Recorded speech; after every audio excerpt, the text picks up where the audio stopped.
In this symposium, we discussed network building in cultural diplomacy from various aspects. Network building has multiple meanings in cultural diplomacy practice. It is the act of cultivating relationships between various actors, such as individuals, organizations, and governments. It is also a strategy for building global networks to operationalize and localize programs managed by international cultural institutions, such as the British Council. So these different actors, they also utilize network building practice in different ways. For example, local arts and cultural organizations, they see international networks as an opportunity to mobilize resources, expand their audience, and develop a reputation. National governments developed and maintained their global networks to support and adjust to changing foreign policy priorities. Despite its versatility and significance in cultural diplomacy, network building is also facing unprecedented compounding challenges brought by numerous international factors such as COVID-19, Brexit, and armed conflicts, among many others. So this symposium invited discussion on the challenges facing network building in cultural diplomacy, reflected on and learned from the practice that have or have not worked, and searched for approaches to understand, establish, and evaluate the network building practice in cultural diplomacy.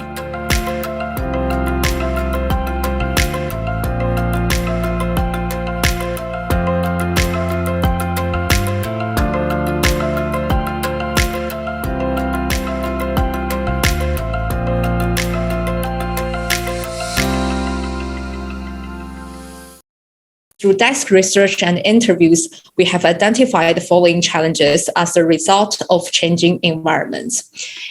For instance, artistic mobility, financial stability, asymmetric information and policy lags, trade barriers, disputes in intellectual property, trust building, and the willingness to collaborate. There's often a misalignment of goals and organizational cultures, which creates tensions and disappointments. There are unclear rules of engagement that are based on those misalignments, but also misalignments of expectations and goals. There's also the problem of lack of reciprocity or mutuality, which is often pointed out. And when mutuality is a core goal and it may not be attained, there is the problem of instrumentality that crops up where the actors on the receiving end don't really understand why they are being told that certain things are going to happen as a result of this cooperation when it's quite different. And certainly policymakers are aware of this discrepancy between the new international context and what local organizations can actually achieve. As one British Council staff member told us, making connections overseas in the context of the pandemic and Brexit is, I quote, something extra. Something that they would like to do, but it has kind of fallen off the top of their list somewhat. They now really are having to concentrate on their bread and butter, which by which they meant activities taking place in the UK. Some of the key challenges which we touched earlier on today was that policy systems often exist where the arts are instrumentalized and funding decisions are political. Systems encourage the value of high visible artistic programs by large events and festivals, and that misses out on some of the more interesting, perhaps low-key grassroots programs that exist. It's mainly project-based financing, which supports the artists in the short term, but exacerbates problems in the long term. I suppose I'm thinking quite a bit about the freedom for variation. So thinking particularly around funding or collaborations that happen, that there's quite a lot of time that passes between either making an application or making a proposal or pitching an idea and the realization of that. And I think quite often, depending on the motivation of the funder or the partner, sometimes we're asked to really stick to what we said in the original sort of plan.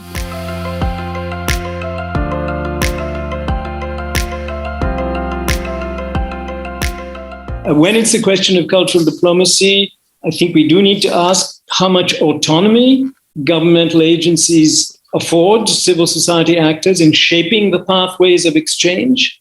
Her Majesty, the Queen Elizabeth II of the United Kingdom, meeting a delegation from her beloved Commonwealth of Nations, an organization that's been around since 1931 and, of course, plays a very important role in the decline of the British Empire. Now, this is very interesting to me, how, you could say the British royal family are a kind of cultural policy all of their own, but that's a different question. My question here is that how Her Majesty has allowed for the creation of a kind of imaginary of post-colonial conviviality. I think infrastructure is really important. But when we think about infrastructure, we probably need to think about the financial support, because it just cannot be done without the financial support. So is that grant comes from the British Council, or it actually comes from the local government? Probably, again, it depends on the national context, as Becky discussed in the presentation. How the British Council or other international cultural institutions will be able to communicate or negotiate with the local governments, and if and how they can work together to build that infrastructure for network building, for the things like creative hubs. Very, very large communities of people belonging to a particular nation-state container living in other countries. And also, one question, I referred to cities. I think it is important to look at how cities are practicing cultural diplomacy and how they're using civil society actors. Common features of these two cases.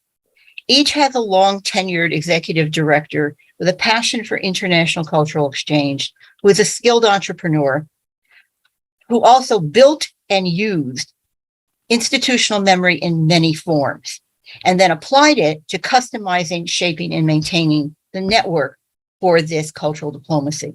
And I use the term loosely to also include certainly cultural relations.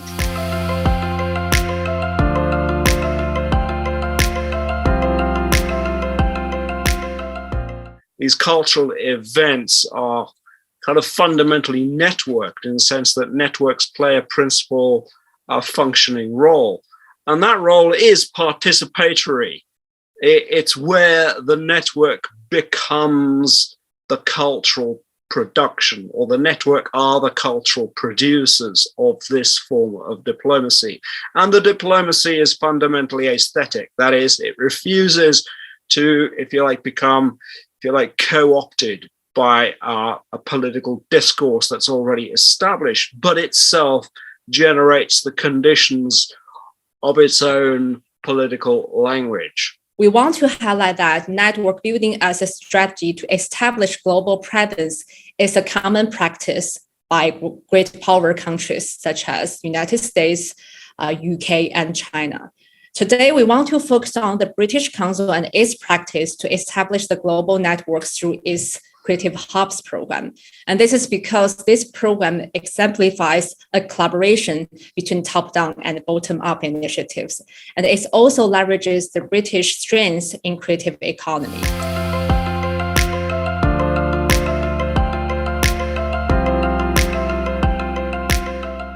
We want to think about this network building not simply as a matter of institutional memory that is kind of a collection of facts and figures, but that it's as a narrative that has a sequence, a plot, a storyline that links together sort of how the network works and what it's trying to do.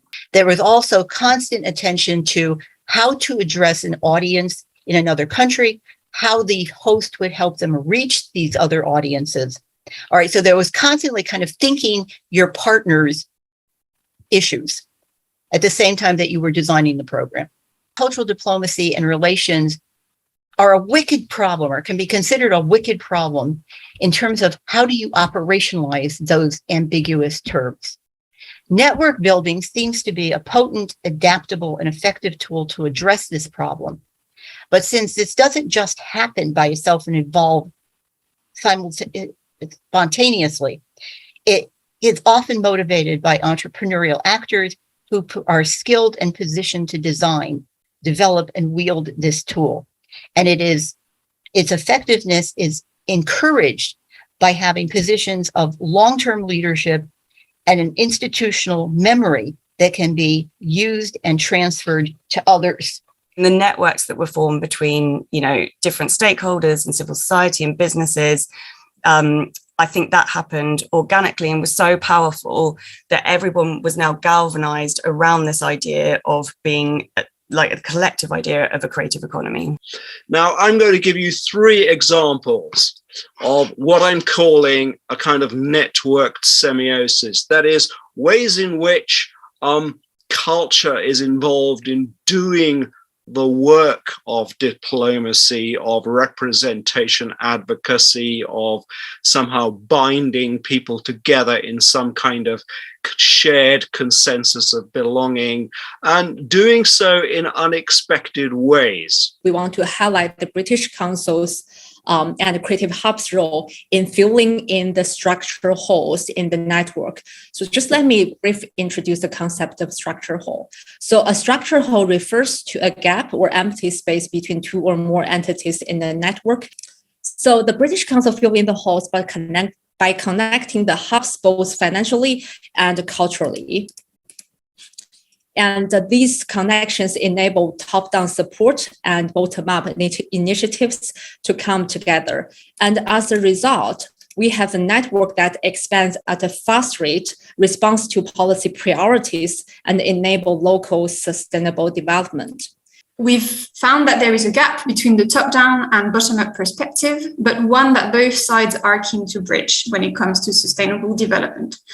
The British Council and UNIC, so the European Organization of Cultural Institutes, and the staff we interviewed from these organizations, all call UK arts organizations to reach out to them with any ideas for international partnerships. Likewise, local organizations are applying to schemes that these bodies organize and are hoping to get their support.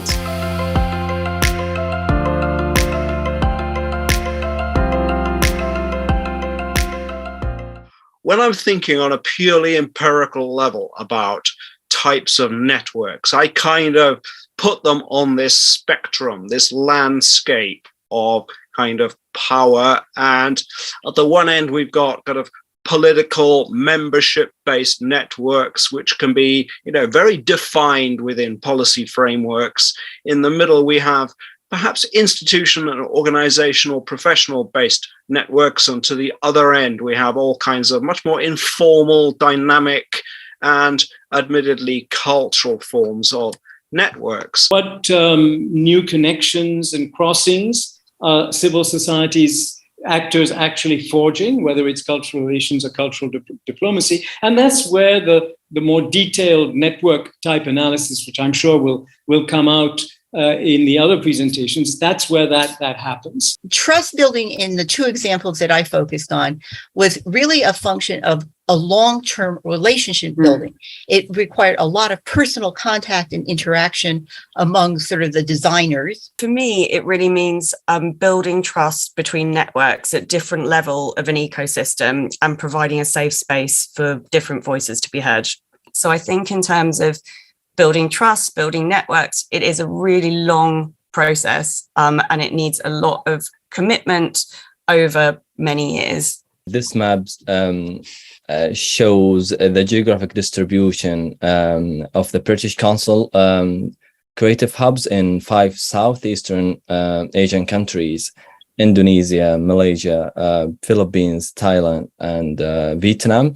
So the map shows the distribution of about 125 hubs across about 53 cities in those countries. So the circles color indicate the country, and the size indicate the number of hubs in each city in those countries.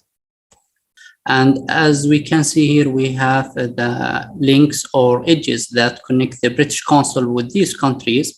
And this edge actually represents the financial support, and the thickness of these edges actually represent how the actually amount of money that this country received from the British Council. This imaginary of culture as a global knowledge republic. That is, that cultural professionals from all over the world can somehow get together as representing like some form of governing authority, the sort of welfare of culture in our world, and produce a cultural diplomacy of professional solidarity that's strong enough to speak to the global discourse of development aid and the political partnerships that are required for development aid. Specifically on that last point about building the infrastructure, we get a lot of governments not me anymore, but at the British Council, we had a lot of governments coming to us saying, oh, we want to build a creative hubs. And it really made us nervous because you can't just build and they will come. I think the value of creative hubs is that they are community driven. They're often very emergent. They start with a couple of people with creative ideas and they build the community around them.